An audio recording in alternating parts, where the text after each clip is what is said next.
रायगड महाराष्ट्रासह देश विदेशातील ताज्या बातम्या पाहण्यासाठी मॅक्स इंडिया लाईव्ह चॅनलला सबस्क्राईब करा आणि बेल आयकॉन दाबायला विसरू नका.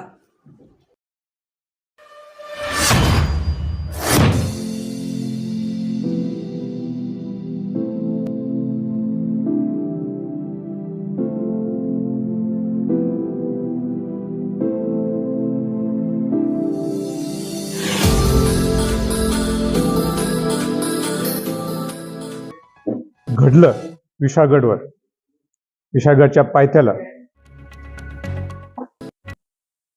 मी मुळीच त्याचं समर्थन करत नाही,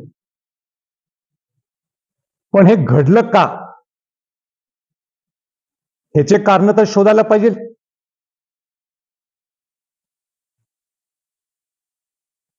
अनेक संघटना अनेक दशकापासून विशाळगड अतिक्रमण मुक्त व्हायला पाहिजे म्हणून प्रयत्न करीत होते.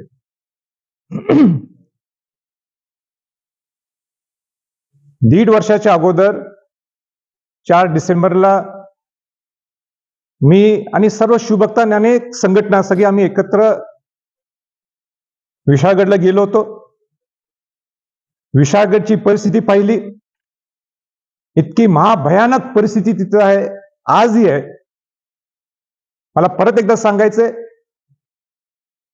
की मद्यपान जशा पद्धतीने जसं पाहिजे तसं ते करतात. म्हणजे येणारे तिथले कर्नाटकातले लोक असतील आणि कोण कोण लोक असतील, कतलखाना ओपनली चालायचा. मग बकरी कापणं असतील, कोंबड्या कापणं असतील, अतिक्रमण पाहिजे तसं दोन्ही बाजूच्या लोकांनी अतिक्रमण केलंय. सरकारने अतिक्रमण केले त्याच्यात.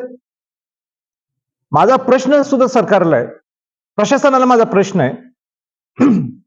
किल्ला हा पुरातत्व खात्याचा. पुरातत्व खात्यात एक दगड सुद्धा हलवायचा असेल तर तुम्हाला पुरातत्व खात्याची परवानगी लागते. प्रशासनाने तिथं ब्रिज बांधला, ग्रामपंचायत बांधलं, अनेक लोकांना परवानग्या दिल्या राहायच्या तिथं. ओके करून टाकलं 2002ला. हे अतिक्रमण हे काढणार कोणी, कोणाची जबाबदारी आहे? म्हणून या 1.5 वर्षापासून मी सरकारच्या मागे आहे की हे तुम्ही अतिक्रमण काढणं गरजेचं आहे. लगेच एक खो गाठलाय का लोकप्रतिनिधींनी आणि कोर्टात हा विषय गेला. आणि कोर्टात विषय गेल्यावर सगळेजण असं भ्रम तयार करून ठेवलेलं आहे की न्याय प्रविष्ट विषय. तर न्याय प्रविष्ट विषय हा 158 जे अतिक्रमण सिद्ध झालेले आहेत, सरकारने सिद्ध केलेत आणि तिथल्या लोकांनी मान्यता दिलेली आहे. या 158 पैकी 7 आणि 6 बोलू ना, त्या 7 आणि 6 हेच कोर्टात आहेत. बाकीच्यांना कुठलेही न्यायप्रविष्ट विषय नाही आहे. खाली सुद्धा जे गाळे आहे तिथं एकच माणूस हा कोर्टात गेलेला आहे, कैलाश पाटील म्हणून. कल्पेश पाटील एकच माणूस गेलाय. बाकीच्यांचं अतिक्रमण तुम्ही का काढलं नाही? माझा सरकारला अनेक प्रश्न आहे, माझा प्रशासनाला अनेक प्रश्न आहे. तुम्ही काल निर्णय घेतला. काल काय निर्णय घेतला?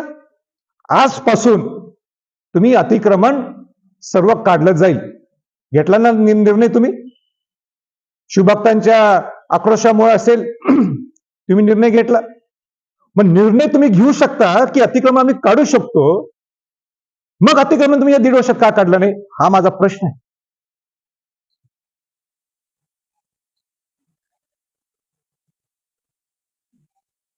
मला पुरोगामित्व शिकवतो एक माणूस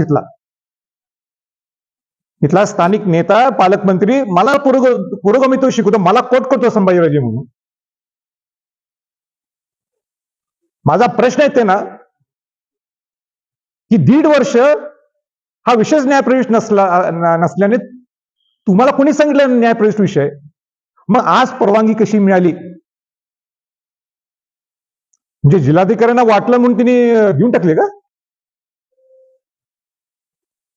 बेजबाबदारपणाने पालकमंत्र्यांनी बोलून चालत आणि मला कोट करून, आणि तुम्ही पुरोगामित्व म्हणता.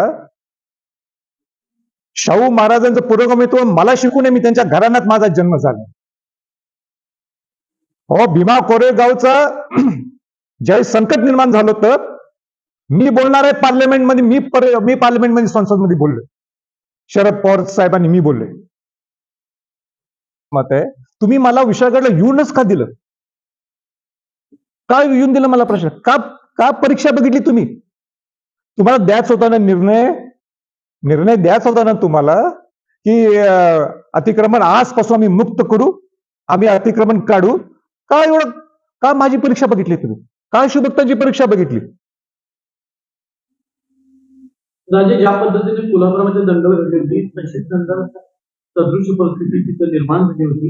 अनोळखी चेहरे होते, बहुतांश मिरज, सांगली, आटपाडी या भागाचे होते. म्हणजे प्रशासनाला किंवा या राज्य सरकारला तिथं तशीच परिस्थिती निर्माण करायची होती का? प्रशासनाने याचं संशोधन करायला पाहिजे. प्रशासनाने याचा विचार करायला पाहिजे. आम्ही प्रामाणिकपणे तिथे गेलो होतो ना. मी प्रामाणिकपणे गेलो. मी प्रामाणिकपणे सांगत होतो की तुम्ही निर्णय घ्या, शिवभक्त येणार आहेत. हा विषय आजचा नाही आहे, हा विषय अनेक वर्षापासून चालू आहे. मी आलोय 1.5 वर्षातच. का परिस्थिती तुम्ही निर्माण करताय? तिने विचार करायला पाहिजे या सगळ्या गोष्टीचा. वेळ होता त्यांच्या हातात. आंदोलन पुण्यामध्ये मुख्यमंत्री किंवा पाटील यांचं काही बोलणं झालं होतं का? तर अशी माहिती पुढे येते की मुख्यमंत्र्यांचं आपलं बोलणं करून दिलं होतं, तरी देखील हे आंदोलन पुढे गेलं. असं कोण म्हटलं? चर्चा सुरू आहे. ते ज्यांनी चर्चा केली त्यांनी मला सांगावं, मी बोलतो मग.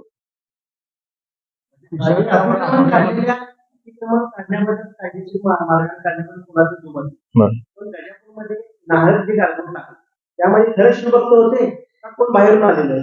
हाच माझा मुद्दा आहे. मी त्याला समर्थन केलेलं नाहीये.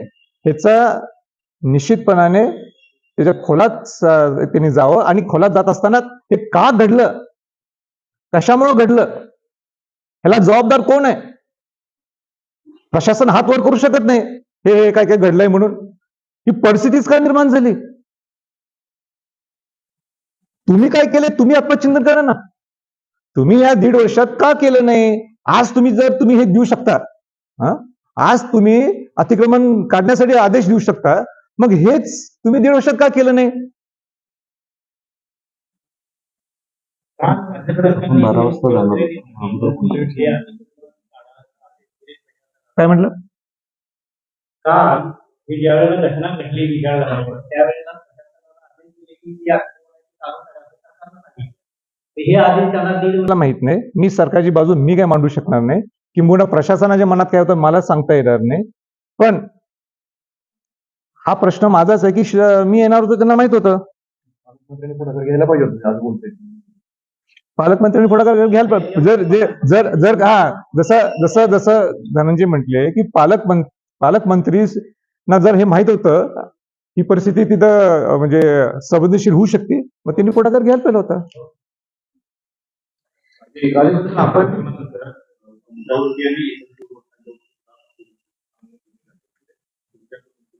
माझ्यावर गुन्हा नोंद केलाय का?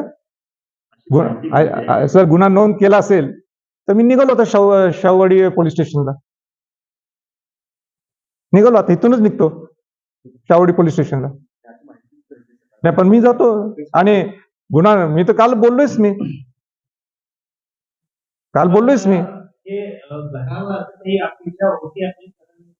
काय? हा, नाही, हे बघा, हे काम प्रशासनाचं आहे. शिवभक्तांचा आक्रोश होता हे त्यांना कल्पना होती. शिवभक्तांचा आक्रोश का होता त्याचं सुद्धा त्यांना गांभीर्य होतं. मग त्यांनी सिस्टम का लावली नाही? का सिस्टम लावली नाही? मी स्वतः तिथे येणार आहे, हीच मोठी बातमी, हेच मोठं, ह्याचाच पॉईंट तुम्ही गांभीर्याने घ्यायला पाहिजे होता. 12 वाजता जाणार.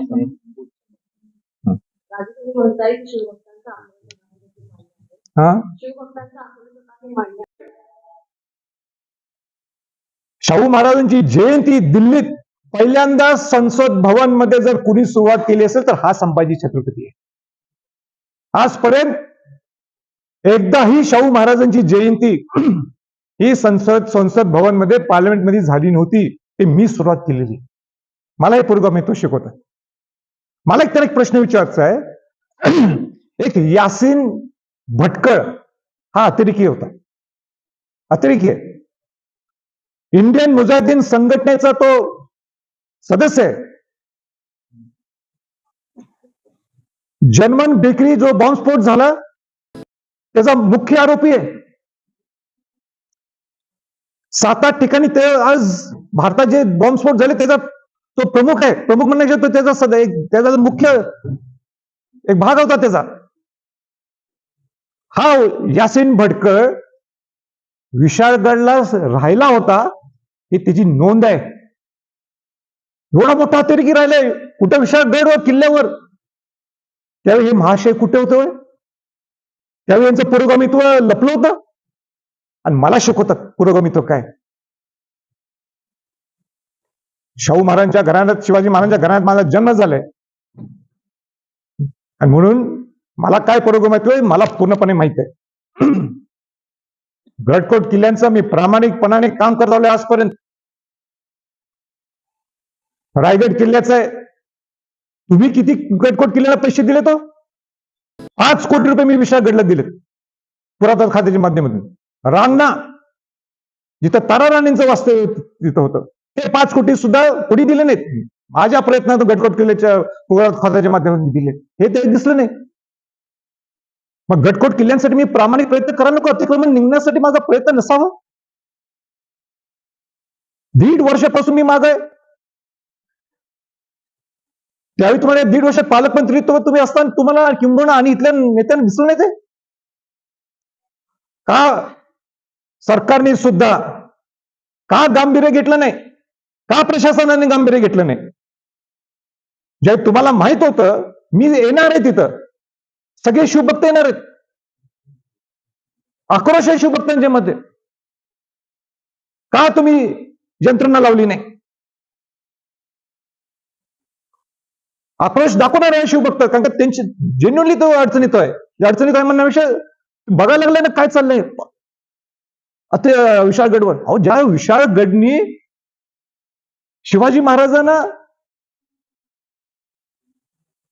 संरक्षण दिलं, रक्षण केलं, स्वराज्याचं रक्षण केलं.